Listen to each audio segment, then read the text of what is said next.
Hello and welcome to the state I'm in, where every conversation points north. Here we discuss topics that Alaskans and perhaps everyone should care about. I'm your host, Manny Coelho, and today I'm joined by Lieutenant Ryan Browning. Lieutenant Browning was born and raised in Homer, Alaska. He served 9.5 years with the Alaska State Troopers and transferred to Homer Police Department in 2010. Proudly served over 24 years in law enforcement. In 2023, Lieutenant Browning started a lecture series campaign titled Parenting in the Digital Age. Lieutenant Browning launched this campaign in response to the sobering reality that kids, preteens, and teens alike are falling victim to in today's complex digital landscape. From social media pressures to real online threats, the risks are very real and often misunderstood or not talked about entirely. Today, we're tackling some serious topics, but the goal isn't fear, it's clarity. In our conversation today, Lieutenant Browning addresses the elephant in the room concerning the darker side of social media and the things that our kids and teenagers are being exposed to. He encourages families to have open and honest communication with their kids and gives us some practical advice on how to build a healthy and positive relationship with the internet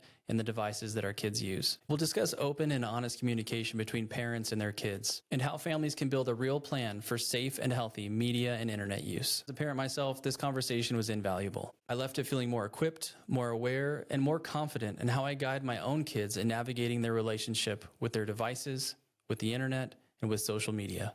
Lieutenant Browning, you made it. I made it. Thanks for being here. Yeah, for sure. So tell me, you grew up in Homer. I did. What was that like? Awesome. Super awesome. Small town back then. You could get away with a lot and do a lot of outdoorsy cool stuff that every young man is into. Yeah. So it was Hunting, really fishing, cool. all the boating. Hunting, fishing, four-wheelers, dirt bikes. Cool. All the good stuff. Sweet. Were your parents from there too, or? Yeah. So my grandfather, my grandparents on my dad's side, or my dad's parents, came up to Anchorage in 1948. 49, they moved down to Homer. My grandfather actually started the very first cannery on the Spit. Oh, wow. That sank in 64, so they rebuilt Browning Seafoods. And then my dad joined the Army. I met my mother in Germany overseas however long ago. Yeah. One thing led to another. I came along and grew up in Homer. Wow. And now you've been a police officer there for how long? Over 24 years. Wow. Yeah. That's wild. It's been a minute. So going to high school there, you're doing fun stuff, Homer stuff. Where did you start thinking like, hey, I might want to get into law enforcement? Probably like a little bit before junior high. Okay. Probably fifth, sixth grade is when I really started to think about it. I would talk about like doing all the outdoor things in Homer, but I was also a dweeb, like hardcore. Okay. And I got picked on a lot at a bully in like 4th or 5th grade that kind of like led me down the path of like, hey, I don't enjoy this. And I don't like people that do that kind of stuff. And around that same time, my dad started to work for the police department. He worked from the harbor, transferred to the police department. One of his best friends was the chief of police. And so I'd go see dad after school, go check in with him and do stuff as we're riding bikes around town.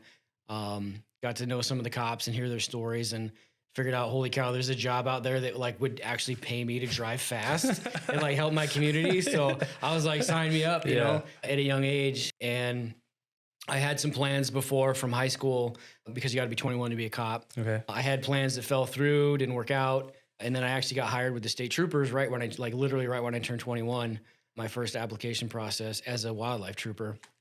And so that's how I started my career. Okay. How long were you with the troopers? About 9.5 years. Okay. Gotcha. Yeah, I did the wildlife side for 1.5 years.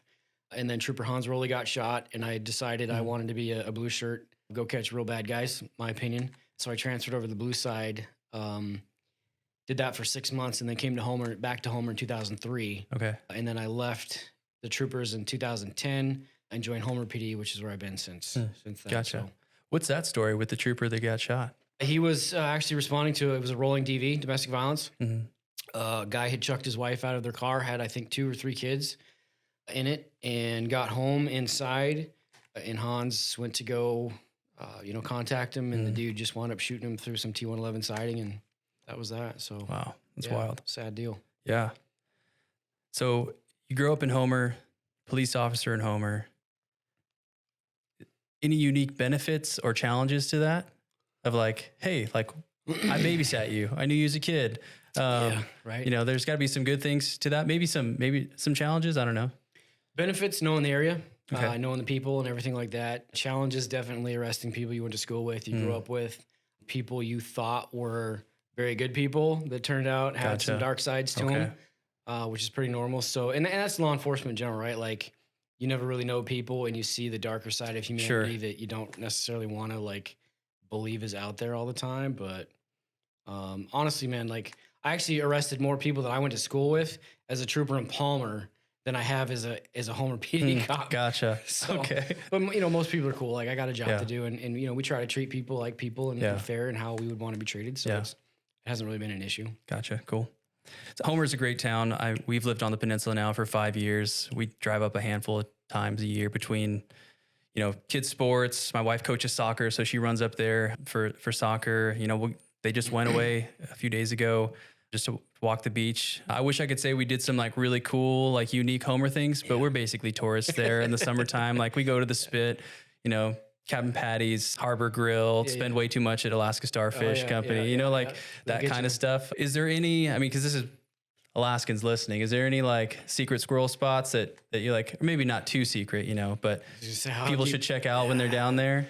Just the Spit, man. Just town in general. It's just a cool place. Like as soon as you crest Baycrest, it's like, oh my gosh. And my wife to this day teases me every time we come back from Anchorage, Kenai Soldotna, like we come over the hill and I just look at it and I say, why would anybody want to live anywhere else? Yeah. And she makes fun of me for that. But it's like, it's just an amazing place. You know? Being able to grow up and live there is such a blessing. Yeah, it's so for sure. Awesome. So we're going to talk a lot about social media today. Before we get into like the more serious nature of that, I do want to shout out Homer Police Department's Facebook page. I was telling you earlier that I think I was following them when I lived in North Pole. Like I wasn't even, it's just, there's like give or take 6,000 people that live in Homer. Is that 57? Okay. 30,000 plus people follow Homer Police Department's Facebook page, which is wild. It's hilarious though. And I do want to share some things. Just, if people are listening and they haven't been following this, you have to. There's a story, probably my top favorite story is Grubby, the invasive possum from a few years back. That's one you need to look into. I think he's at the Alaska Zoo, maybe. Grubster, yep. She's at the Alaska Zoo living her best life. Okay, good. That's good to hear. Just yesterday, there was a clever rendition of Fresh Prince of Bel-Air. Yep. The caption underneath a mugshot of someone that you were looking for. 100%. Yep. But the pro tips I think are my favorite. Pro tips have been going on for a while. I'm just going to share a couple here. Pro tip number 3, when there are literally 10 cop cars in a driveway, best not to pull in and ask what's going on when you've been sparking that chunky white crunch. Mm-hmm. It's meth, y'all. It's meth. Pro tip number 5, if you find yourself under arrest, don't exacerbate the issue by trying to bribe your way out. No, we can't, quote, settle this, and $32 does not make you a baller. This one's good and really disgusting. Hand warmers are not for heating ramen in the public toilets or any toilets, really. Yeah. And finally, and probably most relevant to our conversation today, pro tip number 22, stop showing your kibbles and bits to strangers on the internet. Mm-hmm. Just don't. Yeah. Sage advice. Yeah, for sure. Sage advice. You guys keep it under wraps who the wizard is behind it all. And you told me earlier you're not going to reveal that today. You'll never know. Yeah. Circles of trust, my friend. Yeah. And I was telling you this also, I think the humor is amazing because it sets the tone and the engagement opportunity for the real stuff. Yep. You guys do self-defense classes for women and kids. I think you're putting feelers out there for if guys are into it too, if they want to, know more about that. Missing persons alerts, road hazards, scams that are going on. Grandma and grandpa got to know that like if someone's calling saying they're the IRS, don't give them your social security number, don't pay them money, that kind of stuff. And I think that's why the following is so huge. And you guys have done a good job with that. So I appreciate that. Whoever's listening that's in that circle of trust, you're doing a great job. We appreciate it. All 34,000 of us. They'll be happy to know that. So I say all that to get to this. The Facebook page is amazing. And it is the first time that I heard about what you were doing with parenting in the digital age. Mm-hmm. That kind of lecture series that you started a few years ago. Mm-hmm. At that time, I've been working 12-hour shifts for a long time at the hospital and clinic here on the peninsula, but wasn't able to make the Kenai talk at the high school. Wasn't able to make the Nikiski talk at the high school, and that was the first time that I thought it would be really, really nice if this kind of information was put on a platform that people could just access it whenever they had time. Yeah. So to say the least, I'm happy to make that a reality today. So awesome. thanks for being a part of that. For sure. And happy for the phone call, man. Thank you. Yeah. And thanks for being willing. This is all kind of getting started, and I could see people maybe being a little hesitant, but you were willing. And I think that's just your heart to spread this message, and it's important. So for sure. So 2023, what started this all? What, led you to say, I need to start talking to people about, what their kids are doing online and this parenting in the digital age? Yeah. So I think it was January of 23. We'd worked a sex case involving minors, which really just blew up, especially when you start getting into devices and phones and stuff like that. And search warrants, and they just explode from there. But we had a young man, 18 years old, who was targeting much younger girls, about 13-ish, for pictures, videos, and sex and stuff.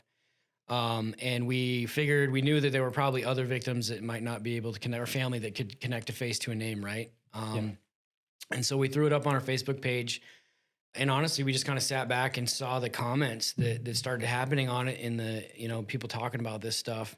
And some people were very, anti, hey, you shouldn't be doing this. Isn't something to put out there. And a lot of people were like, yes, please, we want to know about this stuff. And so just kind of looking through the comments and whatnot, and realizing, like, one, okay, this is a bigger issue than most people know about. This is not the first time we've done this. But two, like, hey, maybe we as a police department need to get out there and start sharing some of this message, because as that case branched out, we would talk to parents who had absolutely no idea who their daughters were communicating with and what they were sharing back and forth, right? And those are awful conversations to have with the parent, let alone be the parent that the police are now calling you to say, hey, your kid is doing this. And they had no idea about it. And so that just kind of sparked for me. A couple weeks after that, I was working with one of my guys, beautiful Sunday morning, nothing going on, and 911 goes off. And so we go back to find out where we're about to go. And the dispatcher tells us that she's on 911, who's sending text to their 16-year-old friend who just sent her last text that said, I'm sorry, I can't do it anymore. Wow. Yeah. So we go to the house, we find her in a suicide attempt, and then realizing the impact that social media and a life attached to a device is having on our kids. That was really the catalyst for me when I decided, okay, we need to do something as a police department. Now I've got a platform to do this. And so that was kind of the spark behind it. And then spending a couple months putting all the information together.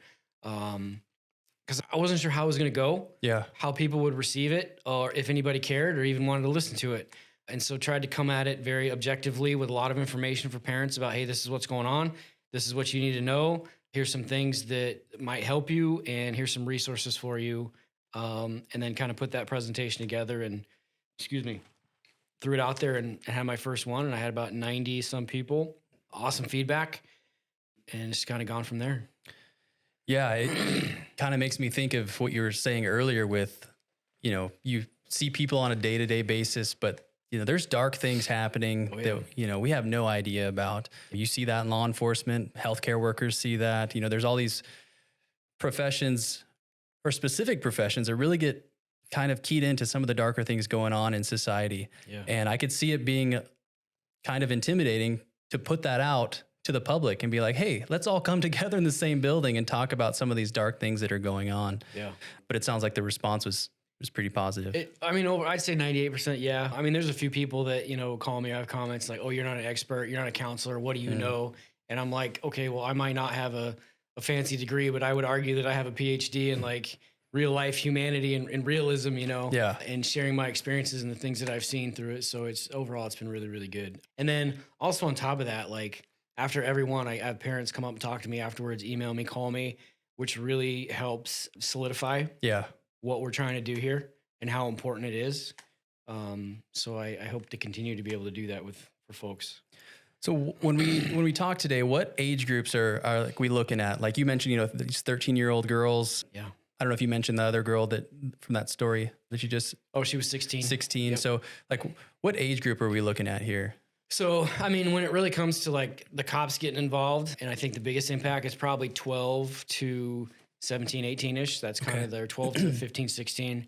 When we really see it, I will tell you that having talked to teachers and school administrators, the sexting and a lot of this stuff happens as early as 5th grade, especially with like the you should go kill yourself messages and things like that, because it's, it's not the real world, it's the internet. Yeah.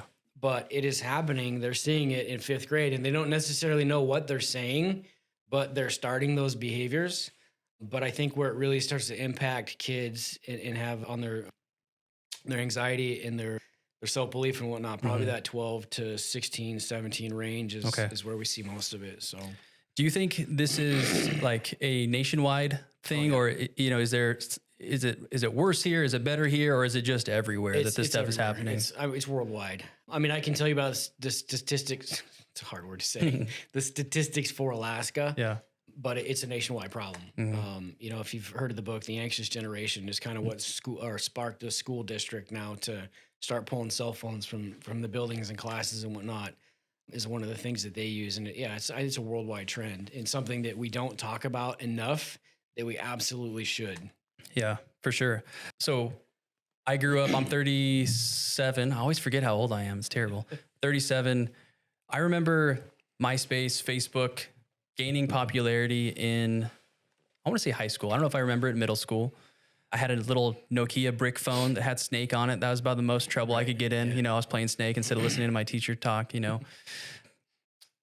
But I kind of evolved with social media and the internet.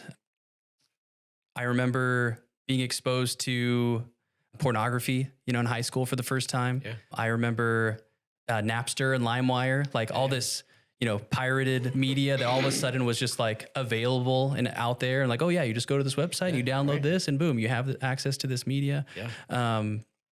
All that stuff kind of happened. And I remember thinking, the advice my parents gave me was like, don't talk to strangers.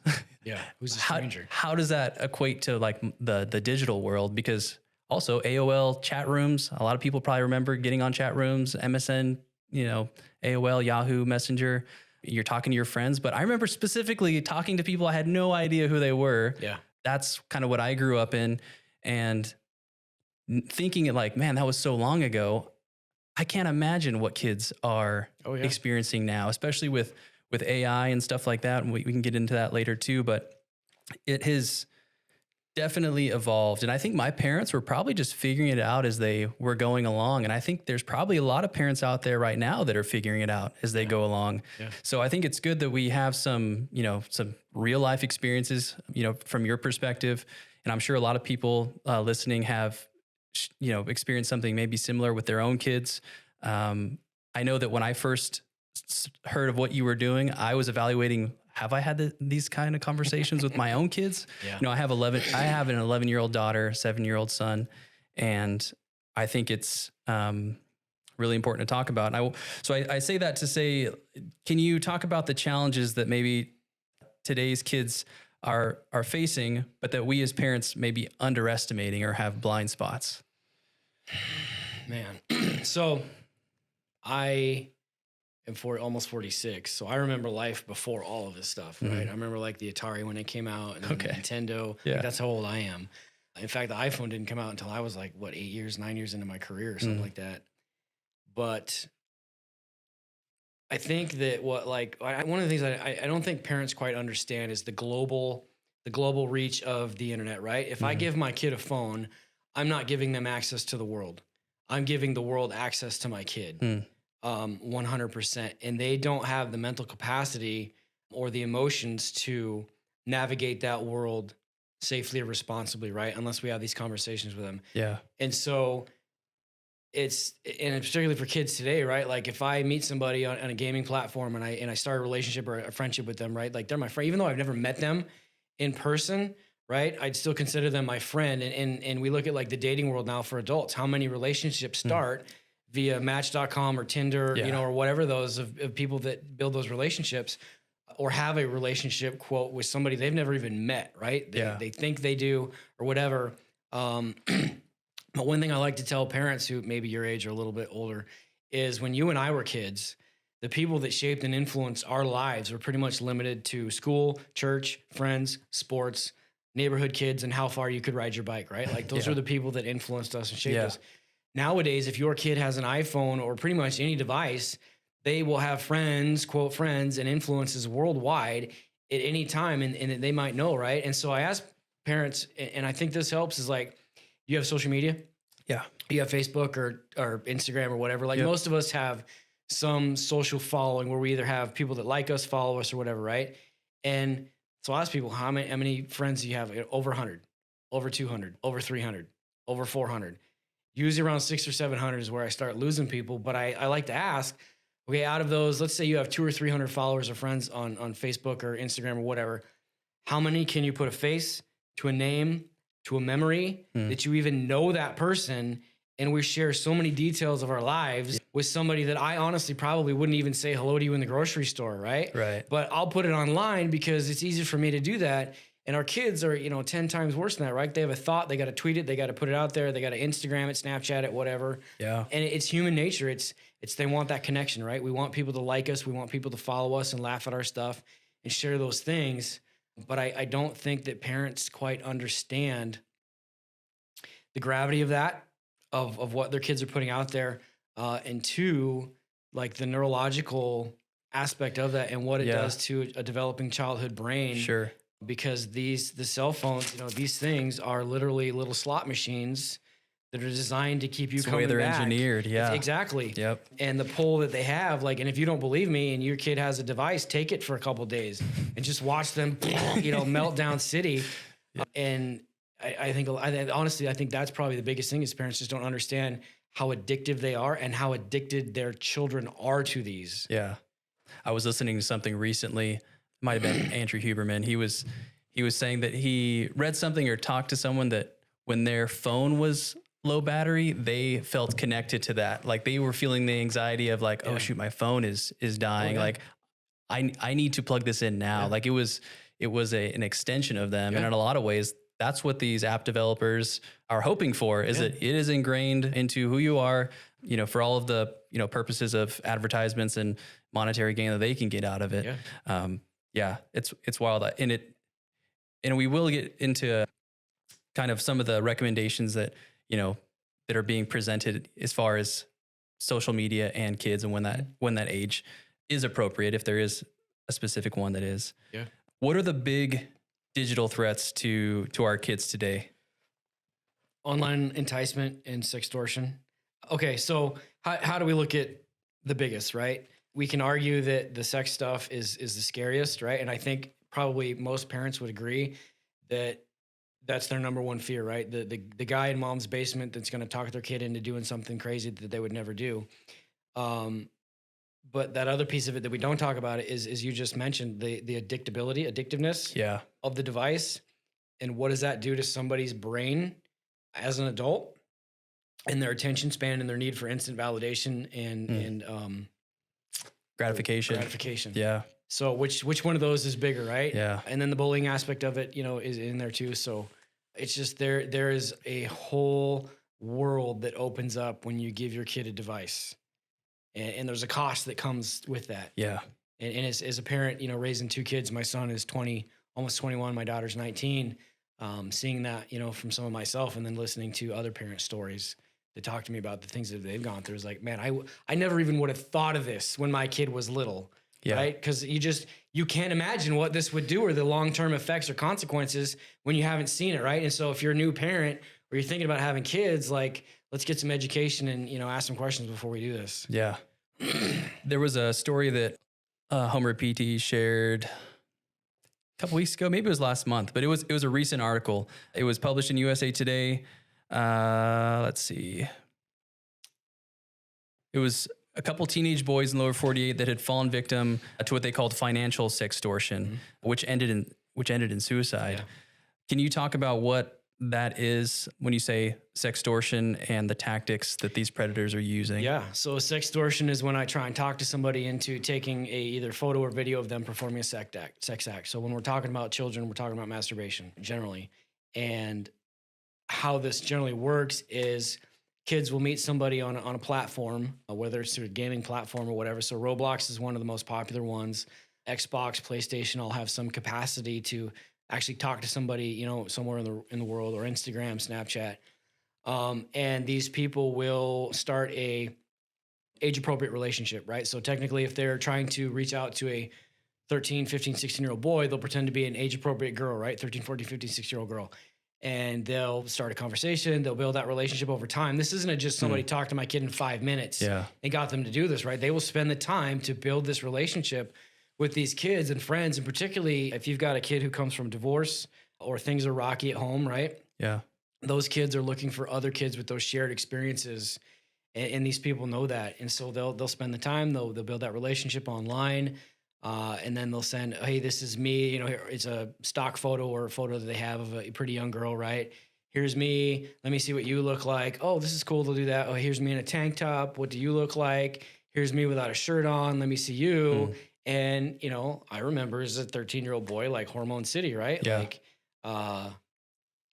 awesome. Right. Yeah. Let's see where this goes, right? Someone likes me. Because they don't think about the future, what happens next. And the next thing you know, someone talks them into masturbating and they send it to them, that video, thinking that it's a trusted person or a friend of theirs.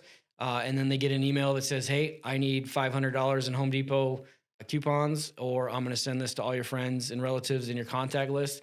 And a lot of times they'll have that information, you know, your uncle so-and-so or your friend so-and-so. And then a kid has to decide, oh, what do I do from here? Yeah. Yeah. Do I go tell mom and dad, or what do we do? And typically mom and dad don't find out until kiddos at the end of their resources are knowing what to do.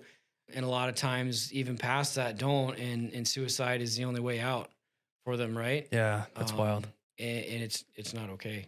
They get lulled into this like false sense of security through this, you know, they're familiar with, you know, sending people messages, you know, and then they think like, oh, I trust this person enough to give them more information. And then it escalates. And that goes back to what you were saying about with just the information we throw out there, to where, I don't know, you know, maybe they don't remember they said that this is where they lived, or this is who they know, so that those predators use that information against them. And then because the conversation hasn't happened with their parents, you know, and in that, you know, warning, or the conversation hasn't taken place with mom and dad or guardians or whoever of what safe online stuff looks like, they feel trapped. And those predators take advantage of that isolation. I think in that article, it was saying that they will send them hundreds of messages all at once to try to like basically incapacitate them from telling anyone or doing anything, and sometimes encouraging suicide.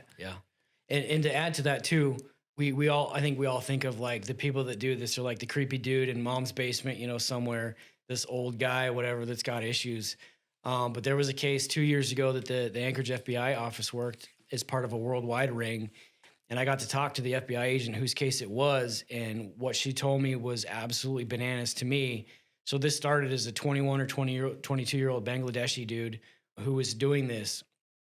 He would get other kid victims and he would tell them, hey, you find me someone else to do this to, and I'll stop doing it to you. Wow. And of course he didn't. So we think of creepy guy in mom's basement, when in actuality, this is kids doing this to other kids, trying to get the bad man to stop. Wow.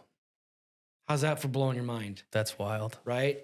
And this is someone that's in another country that's influencing these kids here. And this dude talked 332 kids, 332 worldwide. I think there were 3 or 4 Alaska kids, but over 330 to send him sexually explicit videos and photos. That's mind blowing. Yeah. But we don't talk about this. Yeah. Right? Because it's uncomfortable. It is. Yeah, you're right. But I think it's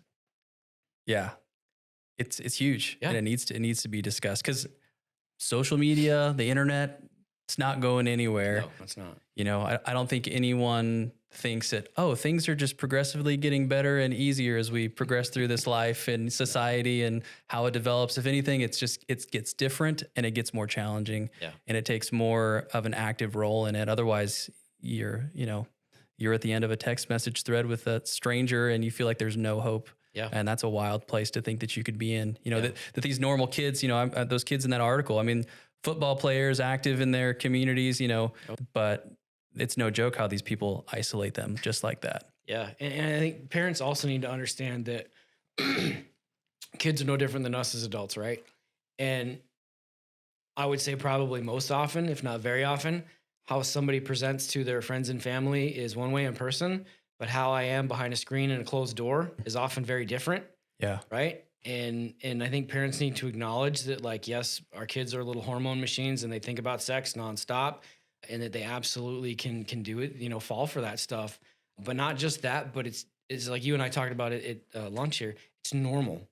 It's normal behavior for kids to be curious and to want to know and to do these things.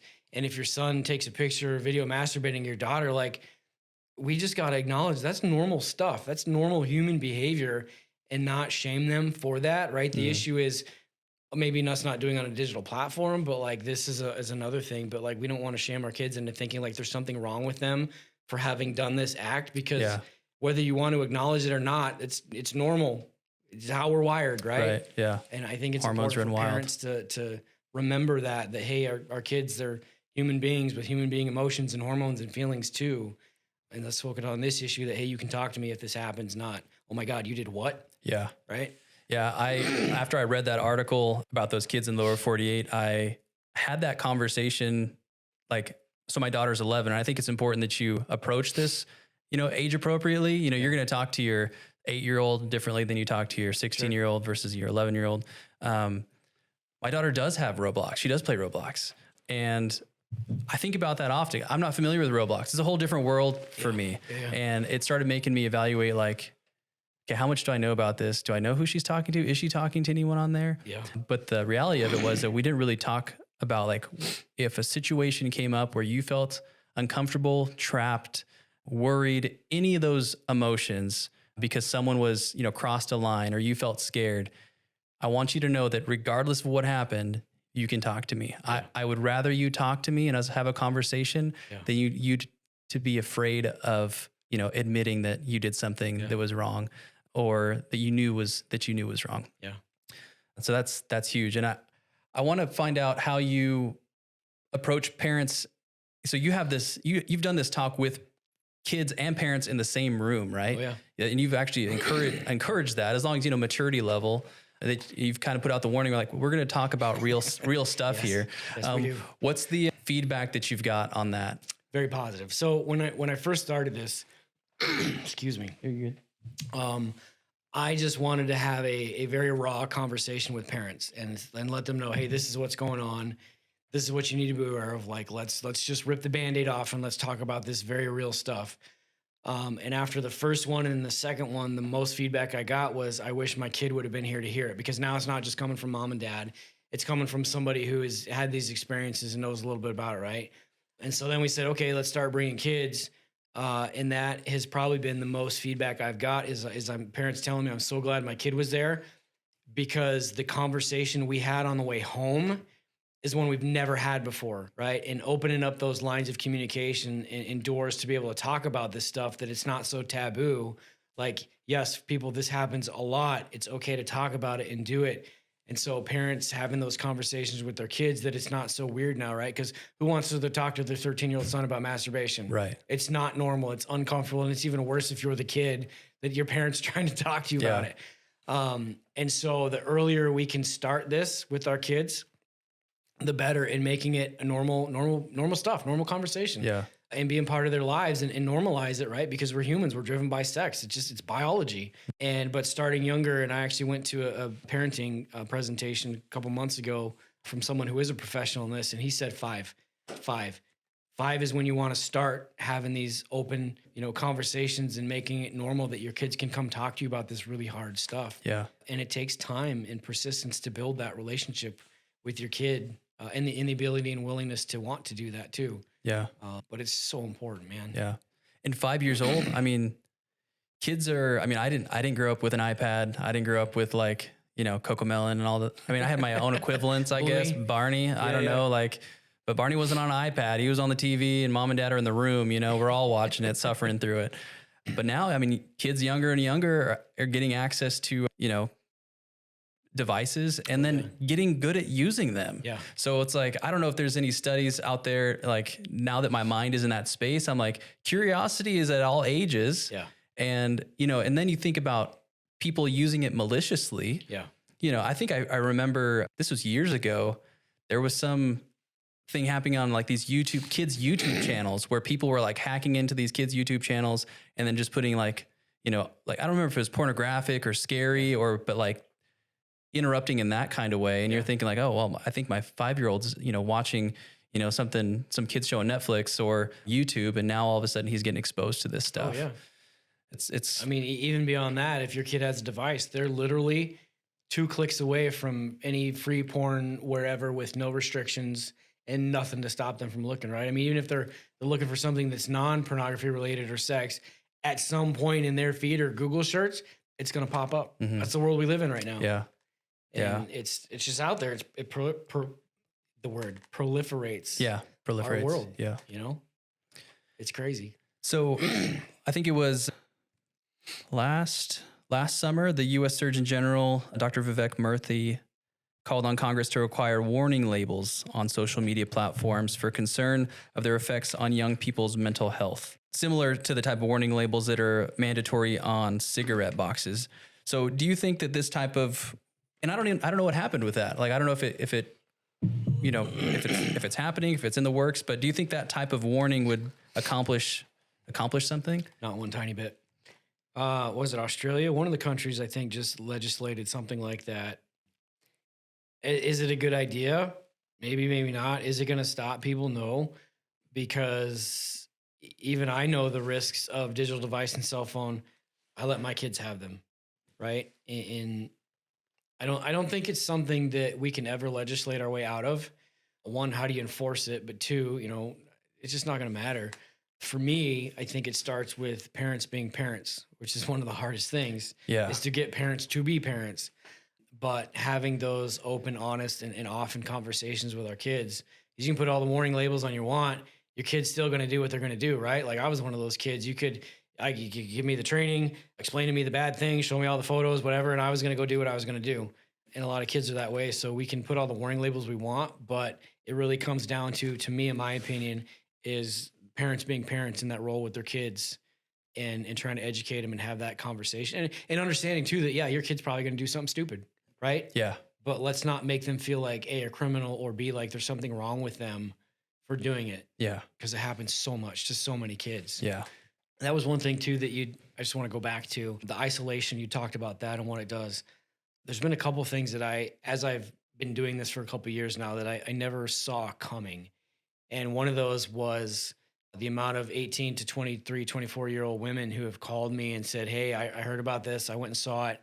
And shared their story with me, and how many of our young women go through life in isolation or through depression, anxiety, and are afraid to tell anybody, and they go through it alone, right? They feel like they're alone in this, and if they do something, they're never worried about. I mean, there's a population of kids that are worried about what their friends think, right? But more than that, in my experience, is what are mom and dad going to say?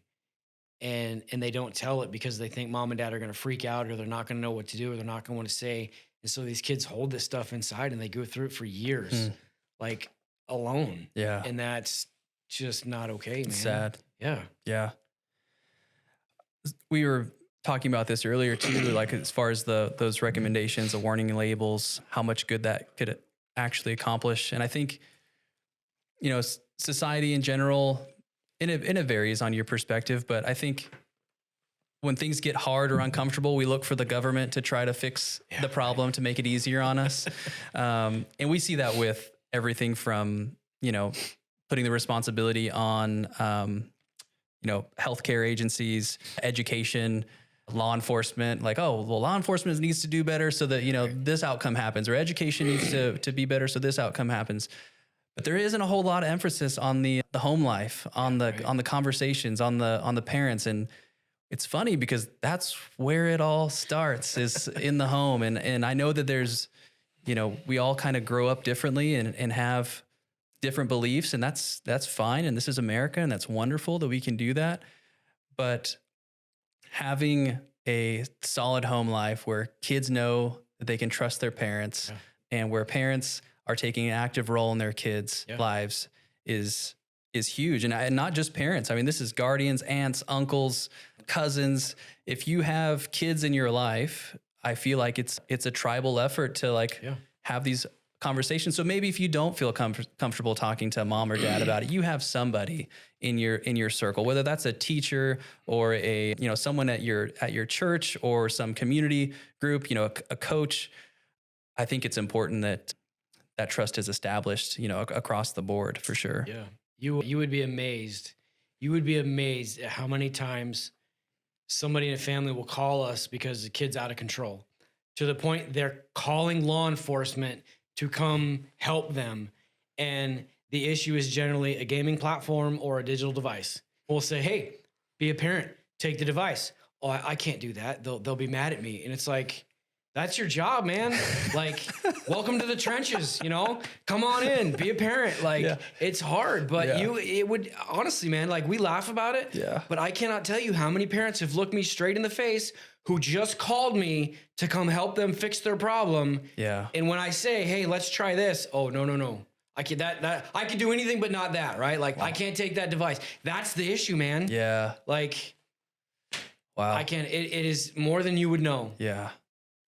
I guess I never would have thought someone's calling Homer PD to come, come parent for me, or any agency. Yeah. That's all the time. But then we talk about community, right? Sure. So opening up lines of conversation with our kids, but two, let's find other parents with like mindsets of, hey, let's do Friday night sleepover without a device.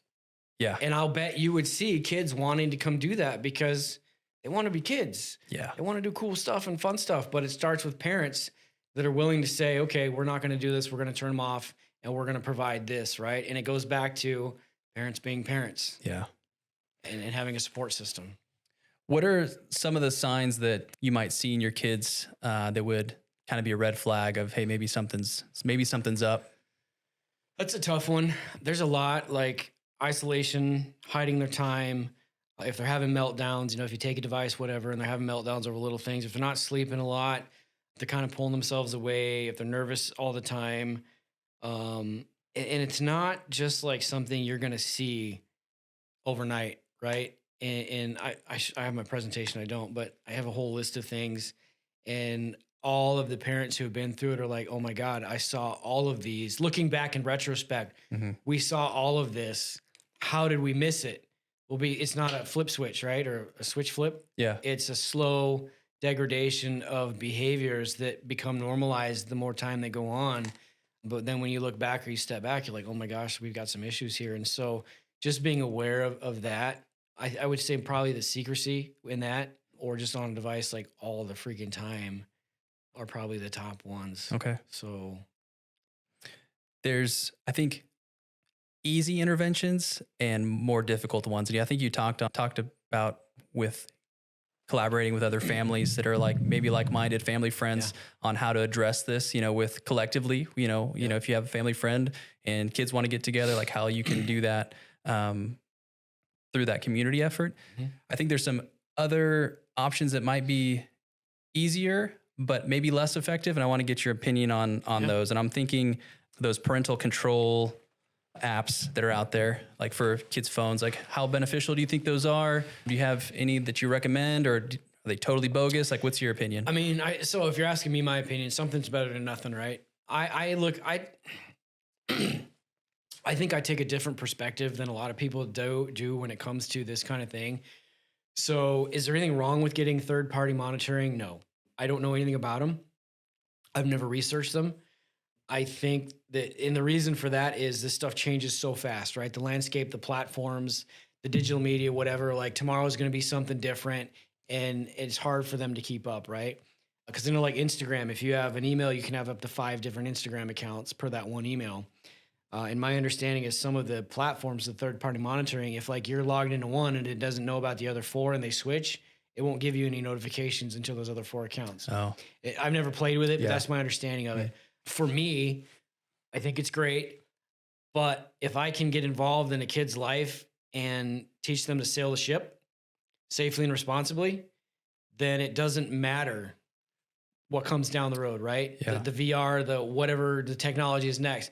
If I can instill in some little values, guard your privacy, protect your reputation, understand that nothing is private online and everything is public at some point, right? If I can get that into my kid's head at a young age and continue to reinforce those tenets or whatever, then it doesn't matter what the technology is comes down the road, because they're going to know how to behave, right? Yeah. And I mean, if you don't have that and you're not comfortable with it, third-party monitoring, yeah, sure. Kids know, if your kid knows it's on their device, they'll figure out some way around it.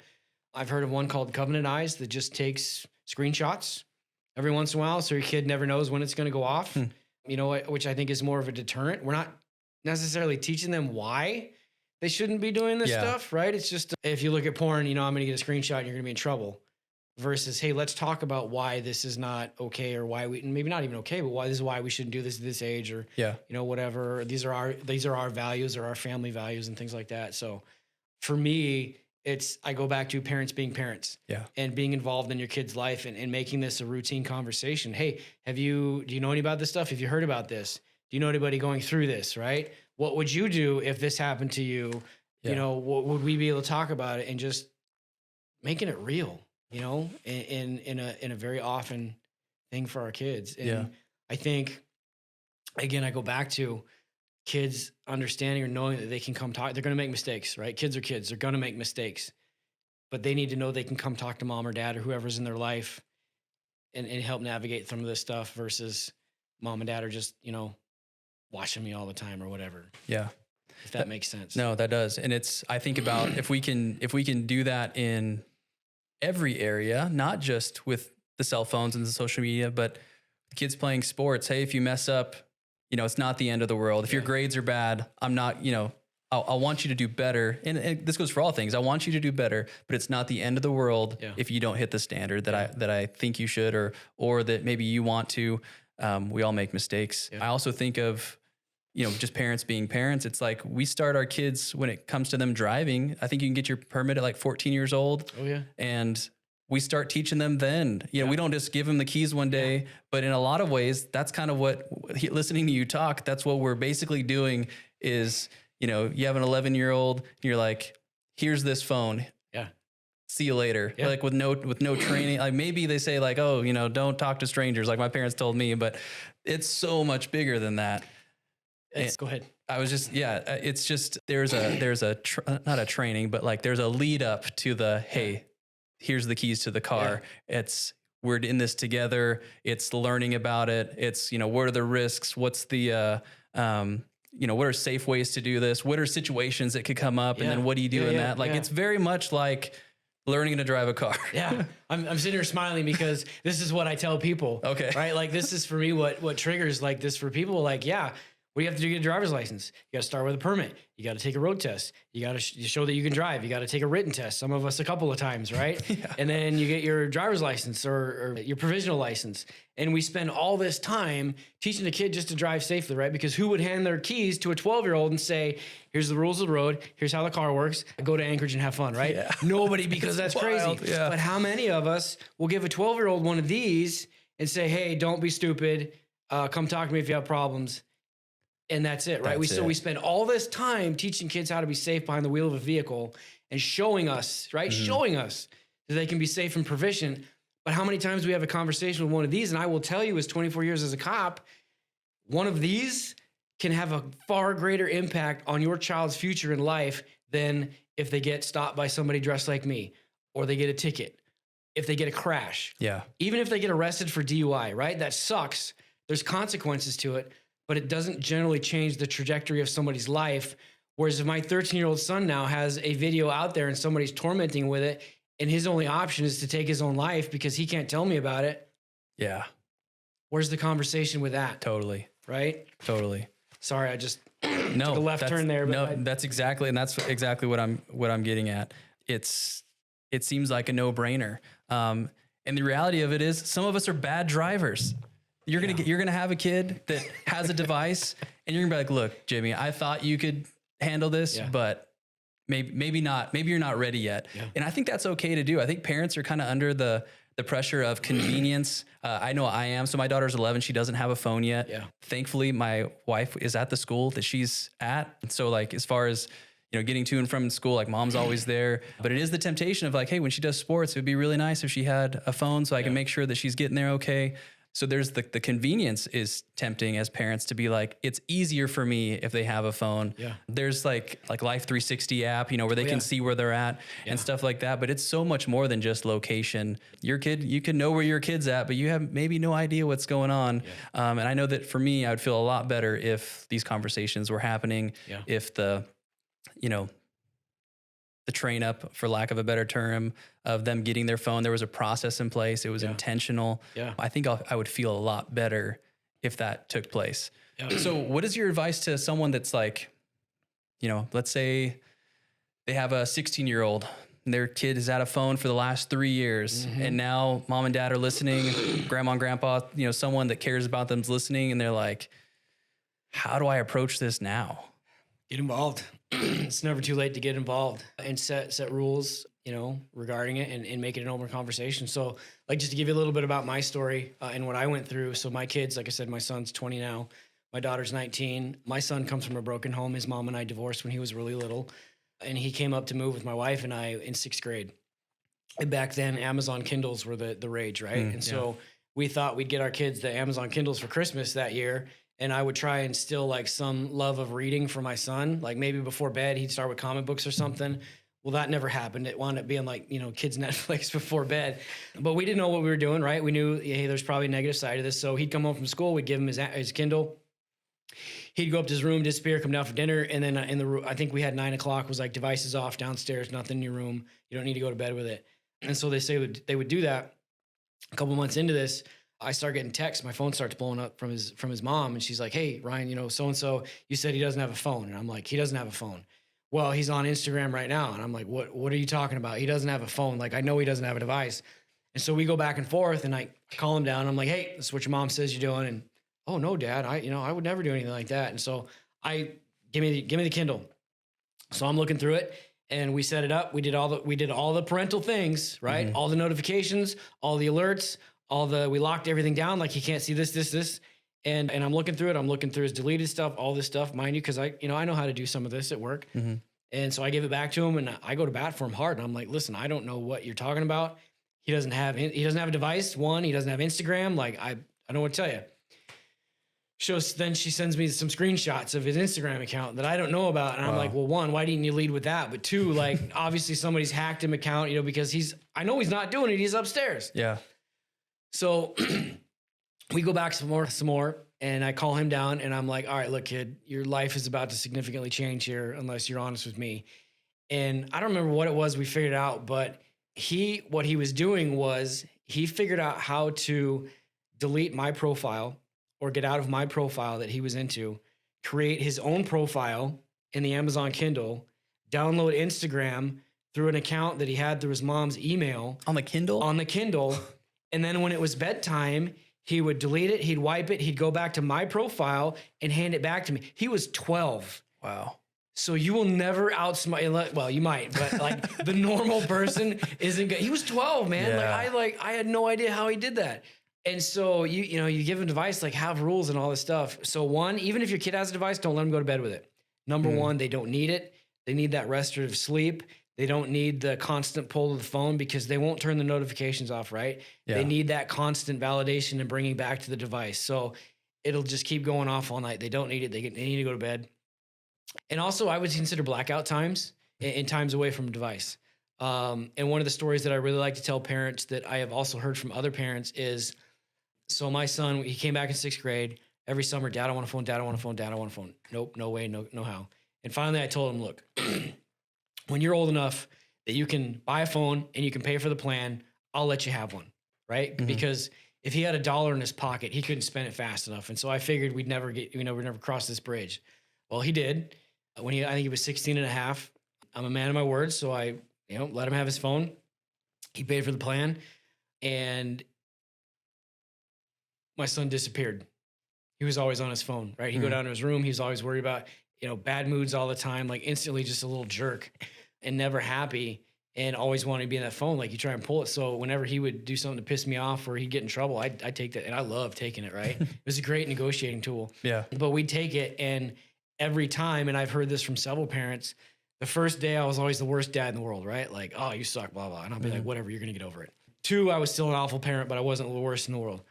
By the 3rd day, I had my son back and he was present. He was engaged. He was with the family. He wasn't worried about what was going on here because he knew he wasn't getting it back anytime soon. And he was back in the family and it was awesome and he'd be fun and his mood would be better. He'd want to hang out with Dad and do stuff, and it was great. And then whenever it was time to give him that device back, gone. There goes my kid, right? Until the next time we do it. And so what can parents do? Get involved. One, start having these conversations. Two, consider times with no device, right? Hey, we're going to Thursday or Tuesday taco night, right? Yeah. No phones. We're going to watch a movie, spend some time, play a game, and just spending time with your kids when they're not in this other world and that constant pull from them, and kind of normalizing that, right? Start small. Yeah. Don't be like, hey, I'm going to take your phone for a week. You're going to have other issues to deal with. But just getting involved and normalizing that life away from the pull of the device. And especially the biggest thing I would go back to is don't let them have it in the room at night. They don't need it. That's when the trouble starts, right? When I think I'm in a private place with people that I know is when that starts to happen. So those are solid points. And I think the flat out, like, you're doing everything that you think is right, and these kids are smart enough to go around it. Yeah. There is some balance there between, guiding and surveilling your kids. And I think, again, getting back to what you've been talking about, it's all about that relationship. It's about building trust. Because if you're like, I don't want to be flat out just surveillance team for my kids' social media. Like, I don't have that time. Put in the work of building trust, building accountability, open communication lines, doing those practical steps. And it won't be as, I think, difficult on the other side. I wrote down just a few things that I've with my 7-year-old and 11-year-old that I'm trying to do, just thinking about this conversation, is to let your kids catch you off your phone. Yeah. Oh, I think about this. My son is an early riser. He gets up at the same time every day. He's got the same routine. He's the weirdest 7-year-old you ever met because he's very regimented. I'm like, dude, you're going to be like a general in the military someday. He's got his things that he does. And in the morning, he'll get up. I hear him get out of bed. I hear the little pitter patter, towards my room. And I may be up on my phone. Either I'm scrolling through something, or maybe I'm actually doing something important, but I've been intentionally trying to just have my phone down so that when my kid walks in the room, he sees me and it's like, good morning. Hey, bud, how'd you sleep? You ready for breakfast? Because I think of it from his perspective of coming into my room in the morning. Yeah. Dad's looking down at this device. Yeah. And then thinking about what if he says good morning and I'm just, in this world of, things that I don't think are that important. It's a part of my life, but is this funny video more important than my saying good morning to my kid? Yeah. And I mean, that takes it kind of to maybe too sentimental of maybe I'm overthinking it, but I do consider that, because we're more than the conversations, we also have the devices, and we're setting the example, especially when they're impressionable that. So I keep that in mind. Yeah. Model the way. The other thing is engaging in media together. So my daughter doesn't have a phone yet, but she does use Messenger Kids through my wife's phone. And that's usually how she'll message my brothers or my mom, relatives in lower 48. So she accesses that through mom's phone. Not that that's the safest thing, because she still has a device available to her, but it's mom's phone. Mom has access to it. We've done that. And then, they do like playing video games. We've played video games together. Mm-hmm. There's things that my son and I like to play together. Yeah. But none of it, besides my daughter, I think I need to kind of reevaluate the Roblox Minecraft world, because it seems like it's popular and there is some chat capabilities on there, but it is something that we screen the stuff that she's interested in. And usually she's playing in the living room. She doesn't have a TV in her room. So it's all stuff that's in a public area. That's a great point. We try to do that too. My son really wants to play Fortnite, and he asked me how old can I be before I play Fortnite? And I'm like, probably not for a long time, bud. So just stop asking. Yeah. My son was into that, but and you bring up a good point too, right? Is if we do allow our kids to do that, let's pull that from their bedroom to a common space where they're less likely to do something they wouldn't do behind a closed door, or they would do behind a closed door. And that for me with my son was huge, right? We didn't let him have the Xbox in the bedroom. It was in a downstairs living room they had, so we could at least listen or poke around the corner. Yeah. But modeling the way too, and I think that's another huge one, man, that we don't talk enough about, is understanding that this stuff influences us as parents too, and adults, right? You go to any restaurant or any public place and you look around now, everyone's on their phone. I mean, I laugh, we'll be at the department talking and I'll look up and we're all on our phones, when there's a lull in the conversation. Yeah. And it's just human behavior, man. It's fascinating and you said something else that just is escaping me right now. Modeling the way, keeping it public.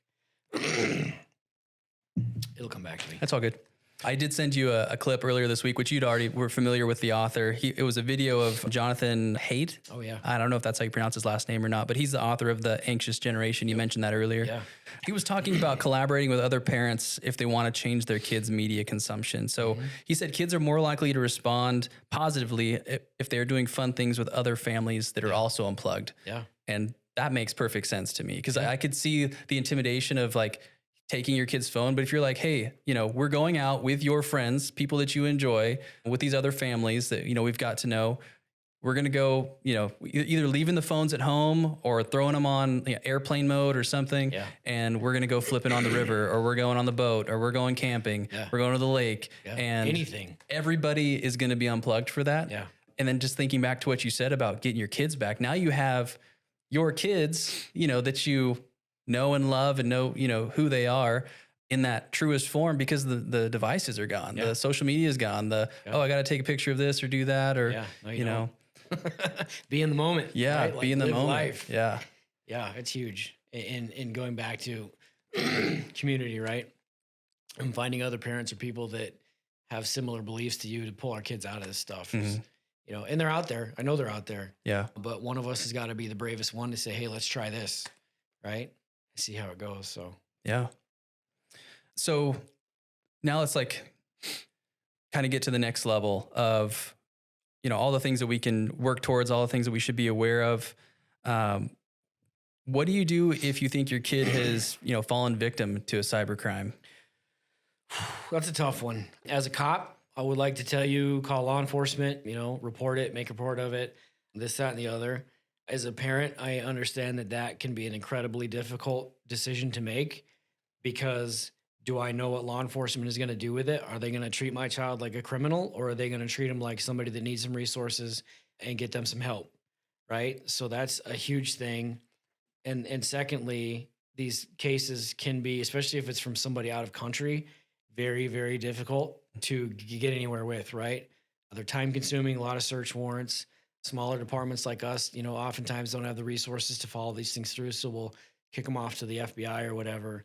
But number one is letting your kid know it's okay, right? That we'll get through this no matter what. 2, do I want to report it to local law enforcement and how are they going to treat my kid? I will tell you our agency, and this is only speaking for the Homer Police Department, I have never in my career, I didn't sign up for this job to put 16-year-olds in jail for, sharing videos and photos with their boyfriend or girlfriend. That's crazy. These laws were meant to protect our kids, but unfortunately the law is what the law is. And it doesn't, differentiate. If you're under the age of 18 and you do A, B, C, D, and E, you've just created child porn. If I send it to my boyfriend or girlfriend, now I've distributed it. If they look at it, now they possessed it. Right. And they're serious crimes meant to protect our kids. So yeah. I will tell you that at least in the Southern Peninsula, these cases are handled by the Division of Juvenile Justice. They're not handled by the DA's office. And typically they'll get them and look at them and they'll put a kid maybe on probation. If mom and dad are willing to play ball and understand and be parents, they'll put the kid on probation. They'll give them some, if it gets to charges, right? Mm-hmm. So even if the kid is charged, and generally that's not like 1 or 2 pictures or videos, right? There's more to it that we need some more intervention. And let me back up. As law enforcement, if a parent decides to say, hey, I want to report this to the cops, in my department, and I think probably most, our number one concern is let's help this kid. Let's get rid of those photos. Let's do everything we can to try and stop the photos from being shared. Yeah. Unfortunately, once that hits the web at some point, there's nothing I can do, right? But at least I can maybe track 2 or 3 friends that they've gone to and try to, get them stopped and mitigate some of that. Secondly, is if it does go further than that, DJJ's perspective is if it's I want to say normal case, but if it's not too egregious, let's get them resources, counseling, help them understand why this is not safe behavior, what this could lead to. Now, mind you, would you agree with me that, a 15-year-old boy, trying to get some booby pics from a couple friends or girls is different than a 17-year-old who's, sending penis pics to 30 people and trying to, get sex or whatever. So maybe we want a little more intervention there, but getting them resources, whatnot, and helping them go kind of through this and not treating them like a criminal. Yeah. Because I know there are agencies out there that will go arrest a freaking teenager for being a teenager, right? And that to me is crazy. Like that's not what this is about. So, but parents need to understand, like, hey, hypothetically, if calling the cops, hypothetically, if someone I know did this at this age, what would you guys do? I'd want to know what Yeah, for are sure. you going to help my kid, or are you going to treat him like a criminal? Because if they're going to treat him like a criminal, maybe I don't want to. And I'm just speaking honestly as a dad, right? Sure. And so yeah, it's telling your kid it's okay. It's normal, right? Whatever they did is normal. That they can get through it. 2, do we report it? And a lot of times too, so if it comes over a social media site, they don't want child porn. And so when we talk about child porn, we're talking about somebody under the age of 18 who nudie pics, masturbation videos, anything like that, right? Those sites don't want that stuff on their website, and they will remove it lickety split. Beyond that, there's some other things. So like the National Center for Missing and Exploiting Children has this thing called Take It Down. I cannot tell you how it works. There's some kind of wizardry and magic that they can digitally fingerprint a photo and make it go away at some point if it hits like the World Wide Web. So you can go to NCMEC, it's ncmec.org or com, and that's through there if they don't want to report it to law enforcement. I think those are probably pretty much the basics Okay. that parents should know about. I think it also adds to the conversation if you are wanting to approach this with your kids that like, hey, this is a big deal at this level. Yeah. There's a reason why, law enforcement is having a say and some guidance here is because, you guys are trying to do your part to kind of advocate for these kids and be like, hey, like we don't want to have to, get, legal here. I'd rather not. Yeah, exactly. And like you're just saying, just from your own perspective as a dad, I mean, that's not that's not what you're looking for. Yeah. Is to have those encounters. Yeah.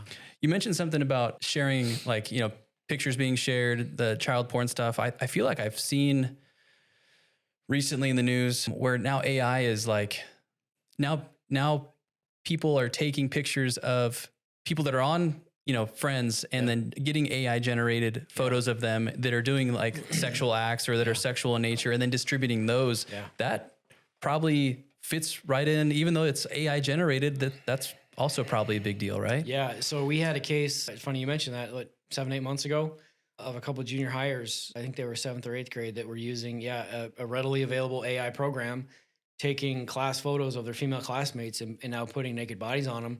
And some of them were kind of cartoonish. Some of them were like, okay, that's obviously fake. But then there were some that were like, that looks really real. Like that looks way too real and easy to do, right? And that falls still in line with, and you'll have some people to argue, well, it's computer generated, it's not real. Well, tell that to this 13-year-old who it looks like her, right? Like not okay. And the DA's office agreed with us that 100% that is still child pornography because the statute doesn't say it has to. It says, oh my God, any depiction of, right? Gotcha. So Okay. it can be oral, written, photo, video, a drawing, audio, right? Anything that depicts that. So just because it's AI and it's computer generated, still falls under and there's some movement, I think, with the legislature to further identify, they call it child sexual abuse material now, CSAM, rather than child porn, but same thing. Yeah. Different acronym. Yeah. What else are we missing? What else out there that you're like, we got to talk about this? I don't want to miss anything. I know this is usually like a 2-hour lecture for you. I know we've covered a lot, but there's anything that you can think of that we missed? No, I can't implore folks to be parents, man, to just take a heavy breath, sit down with their kids and start having these conversations. Even if your kid's 17, 18, do it now, man. Yeah. Start it now and explain to them. And it's hard. It's uncomfortable. It's weird. It's freaking weird, man, having these conversations, but it's a normal part of life and something that we just need to get involved with our kids to do. But more than that is letting them know that, hey, even if you make a mistake, I'm here for you. Yeah. I'm here, man. If you look at so I go back to, and this is just for parents to understand, right? So what really got me going were those two cases that I work, but then kind of diving into the statistics and all of this stuff. And in 2019, before COVID, so every other year, every school district gives their kids what's called the YRBS, the Youth Risk Behavioral Survey. Okay. And it's a questionnaire that kids get every other year just about risky behaviors that they do. Do you smoke? Do you drink? How much? How often? Sex, drugs, rock and roll, whatever. And in our state, parents have to opt into this. So it's part of the paperwork that you get at the beginning of the year, whether you're going to let your kid take part in this. I feel like I've got this survey before. What age group do they start? So these are high school. I think it's just 9th maybe to 12th not. grade. Okay. I don't think it's before. At least the data that I've looked at is high school age kids. So 2019, before COVID, I got my hands on that, and 1,876 kids in our state filled out this survey voluntarily, and they're anonymous too, right? There's no names. So I'm not a stats nerd, but would you agree with me that out of a state of 60,000 people, 2,000 is a pretty good population sample when it comes to a survey, right? We do national political ones. We'll get 500 to 1,000 out of 322 million, right? So 1,876 kids in our state fill this thing out. 50% of our high school age girls, is like 49.5%, said they've been so sad or depressed for 2 weeks or more, they've stopped doing things they regularly enjoy. Depression, anxiety. 1 out of 3 seriously considered suicide. Not thought about it, not wondered about it, seriously considered suicide. 1 out of 4 of our high school age girls actually sat down and made a plan of how to end their life. Where is that in the news every day, man? 1 out of 4 of our kids has thought about how they're going to kill themselves. And what even further reinforced that to me was the first summer I started giving these presentations. I came up to Soldotna and I gave it. And I had 3 nurses from Central Peninsula Hospital come up to me afterwards. And they told me every single day for the last year and a half, they've had a kid in the ER that wants to die. Every day. But we don't talk about this stuff, right? This is real life. This is stuff that is absolutely affecting our kids. And it's just, we got to have these conversations with them. And so the next one they did was 2023. The data came out 2024. There was, I think, 1,100 kids. And I thought, oh my God, how could this be any worse, right? Like, well, I thought it would get worse. Like, this was pre-COVID. Then, you know, we did what we did and pulled kids away. It didn't get worse. It didn't get better. And the kids are still there going through this stuff. And so we as parents got to be aware of what our kids are going through and the rates of depression. And even especially with and I don't want to keep harping on like our teenage girls, but statistically they're the ones that are feeling it more, right? Yeah. And it's happening more, the sextortion to the boys, 13-ish, 16, whatever. But our girls are feeling this in tremendous ways that we've never seen before and more than our boys. And if it's not your daughter, it's somebody that she knows and she cares about. My daughter, when we decided she could have a phone, she struggled. And it was a thing for us because she had a friend or friends that were going through suicidal ideations and depression, and they were putting it all on her shoulders. And now she's dealing with someone else's trauma and issues and taking it like her own when it's not. But that was a thing that my wife and I never saw coming with the devices, what someone else's issues were doing to her that, you know, we didn't know about for a while. Yeah.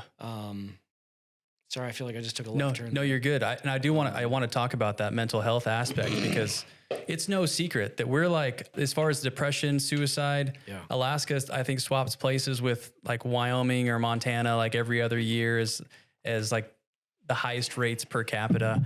And if it's already out there that mental health, depression, suicide is a reality for a lot of people in this state, this whole like social media, phone devices, like all the more reason to be opening up these conversations to realize we're not in sunny Florida or California to where we live in a different kind of world over here. And the odds are already kind of against us in some ways with the weather and the darkness and stuff like that. And so all the more reason to be proactive when it comes to this kind of stuff. Yeah. So to go back a little bit, you'd ask me if there's anything else that we missed. Yes. Instagram, Snapchat, top 2 social media sites that we see with law enforcement. Yeah. And I just want people, anybody listening to this or watching too, if you have a daughter or have a son who has Snapchat or Instagram, definitely start having those conversations, right? Because when you look at the data for Instagram specifically, there's a thing at 2021, Facebook did an audit on what Instagram does to our kids. And it's called the Facebook Files. If you Google the Facebook Files and look, it came out in the Wall Street Journal, the National Journal of Medicine got it. And basically Facebook understands that, hey, when 1 out of 3 of our girls already feel anxious and depressive, Instagram makes them feel worse. Oh my gosh. Because it's a positivity bias thing, right? Yeah. Like, so our kids go through Instagram and constantly fed with these perfect lives, these perfect images, right? That some, influencer makes $1 million. And you ask a lot of kids nowadays, what do you want to be when you grow up? I want to be an influencer, right? Because we're humans. We want people to, it goes back to that human behavior, right? But when our girls go through this and they're looking at these constantly perfect bodies and people, they think that's normal, right? And then they start to think, okay, what's wrong with me? I don't have this. I should look like this. and what that does to their psyche and their self-esteem. And especially when we're in that 13 to 17, that's when kids are their competency and identity are emerging, right? And it's when you're not there yet. You will be when your kids turn super fun, right? And all of a sudden mom and dad are idiots. And now we're looking for those external influences. And who do I want to be like? And if you've got a daughter that's on Instagram for hours a day and that's what she starts to think is normal, that just completely tanks her self-esteem and what they think. And so then that's where we see that depression and anxiety start to go up is because of it. But and they'll know that. So if you go to the Facebook files and look at that on Instagram, they'll give you some of the data that came from kids that specifically acknowledge these issues, but continue to use the site, right? The media, because it's normal now. And my friends are doing it. So we need to normalize this. Hey, let's come back to real life. Yeah. But anyway, I want people to understand it. Yeah, look at the Facebook files and try and pull your kids out of Instagram and Snapchat. Nothing good in your kid's life will ever come from Snapchat. Yeah. Hands down, blanket statement. Yeah. Yeah. Cause Snapchat, I've never had a Snapchat. I don't really understand it too much, but my layman understanding of it is you can send messages, but they disappear. Yeah. And what it's could also possibly go wrong? And then there's it also encourages streaks. People like, oh, my Snap streak is this. And it's it's basically keeping you accountable to the device, to the platform. Yeah. And then also, whatever you say, just. Yeah. So my son, I told you when I take his phone, right? That was always his number one frustration was that he would lose a snap streak or a snap score. And I told this one of my presentations, and I had a parent come up to me afterwards, and they had 2 teenage boys, and they go hunting out in the Caribou Hills, right? Okay. Well, if you've ever been out in the Caribou Hills, you'll understand that it takes a significant will to get anywhere because it's so swampy and hooded. Well, they're 2 teenage boys. They'd be out there for a couple of days. Every night would take the 4-wheelers, go for a couple hours to the highest little ridge they could find to where they just get one little bar to get on Snapchat so they could keep their snap streak and snap score going. Dang. That's social capital for our kids nowadays. And and that's how they communicate, right? These little snippets of videos. It's just, stuff that we'd have never seen this coming 10 years ago. It's crazy. Yeah. Are you planning on, you said you would talk to anyone that's interested about this. Yeah. Are you officially taking this talk anywhere else that you on the radar for? No, I don't. I have done, I think, what am I at now? Close to 30 presentations statewide. I've been all over. That's awesome. I would really like to get into the Valley and Anchorage, but I need somebody to help pay for that because it's the city of Homer, that pays my time. Yeah. But I would absolutely be willing to. And I've talked to all kinds of groups. I've parents, students, counselors, kids, everybody. I did one for foster parents a couple weeks ago up in Anchorage. It was awesome. Cool. But anybody that wants to can get a hold of me and we can try and figure something out. So cool.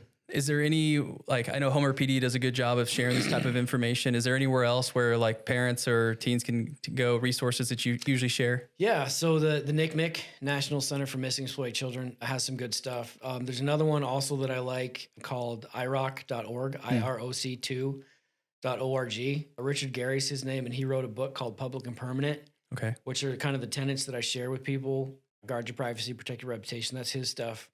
He used to be a computer guru, and his job was to look at the darkest, nastiest place in the internet for corporate logos and child porn sites, and then report those, and then realize, holy cow, we've got a bigger deal. So he wrote a book called Public and Permanent. It's really easily digestible and makes sense on how this stuff works for parents that I think is good. And he's got some stuff on his website too. But I think probably NCMEC and that one are the top 2. That I've seen for parents, for resources and whatnot. So, and you mentioned the Anxious Generation book also. Yeah, I hadn't read the whole thing. I made it about halfway through. There's a lot of math and graphs in it. Gotcha. Okay. If you haven't read it yet. So if you're into that kind of stuff, might be. Yeah, but he makes some good correlations to why we are where we are when the iPhone came out. Yeah. And stuff, but it's just common sense. Gotcha. Well, thanks for being here. Yeah. I'm so happy you're here. Homer Police Department. Thanks for letting Lieutenant Browning come up here to Nikiski with me today. And I hope to get this into the ears of as many parents and kids as possible, but that's all up to you guys. So please share with, other parents, families, teenagers, have those conversations. I think that's kind of the theme of what we talked about here today is just, hey, parents, be parents, open up those lines of communication. It's not too late. Use the apps as a baseline to, do something is better than nothing, but it's training up those kids to, give them the keys to that car and then trusting that they're going to drive and be safe. out there. And in this case, it's with their phones and with social media and all the things that people are so eager to get to them, information they're eager to get to them. So Jenna Browning, thank you so much. Yeah, it's a pleasure. All the best to you. Thanks for coming up. Appreciate it. Yep.